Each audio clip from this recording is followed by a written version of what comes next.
இன்னைக்கு நம்ம பார்க்க போற ஸ்டோரி காக்கையும் நரியும். காக்கா கூட்டம் நரியோட உதவியோட தன்னை விட பலமான பாம்பை எப்படி தோற்கடிச்சாங்கன்னு பார்க்கலாம். ஒரு அடர்ந்த காட்டுல உள்ள ஒரு மரத்துல காக்கா கூட்டம் கூடு கட்டி வாழ்ந்து வந்தாங்க. அந்த மரத்துக்கு கீழே உள்ள பொந்துல ஒரு பாம்பு வாழ்ந்து வந்துச்சு. இந்த காக்கா கூட்டம் அதோட கூட்டுல முட்டையிட்டு குஞ்சு பொரிக்கிறதுக்காக அந்த முட்டைகளை பாதுகாத்து வந்தாங்க.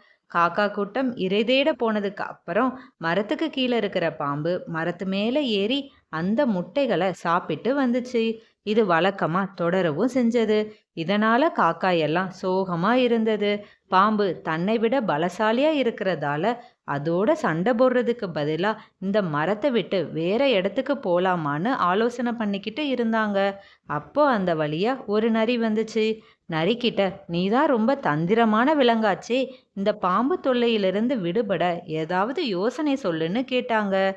அதுக்கு நரி, காட்டுக்கு அடுத்து உள்ள அரண்மனையோட ராணி பக்கத்துல உள்ள குளத்துல குளிக்க வருவாங்க.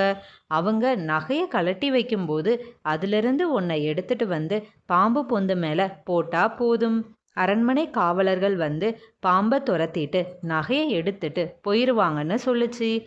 காக்கா கூட்டமும் இந்த யோசனைக்கு ஒத்துக்கிட்டாங்க. அதுல ஒரு காக்கா ராணி குளிக்க வர்ற நேரம் குளத்து ஓரத்துல காத்துக்கிட்டு இருந்துச்சு.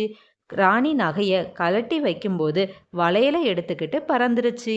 காட்டுக்குள்ள பறக்கும்போது காவலர்களும் காக்காவை துரத்திக்கிட்டு பின்னாடியே வந்தாங்க. காக்கா அந்த வளையலை கொண்டு வந்து பாம்பு பொந்து மேல போட்டுட்டு மரத்து மேல ஏறிடுச்சு. காவலர்கள் ஆயுதங்களோட வர்றதை பார்த்த பாம்பு பயத்துல அந்த இடத்த விட்டு போயிருச்சு. காவலர்கள் வந்து வளையலை எடுத்துக்கிட்டு அரண்மனைக்கு போயிட்டாங்க. அதுக்கப்புறம் பாம்பு அந்த மரத்துக்கு வரவே இல்லை.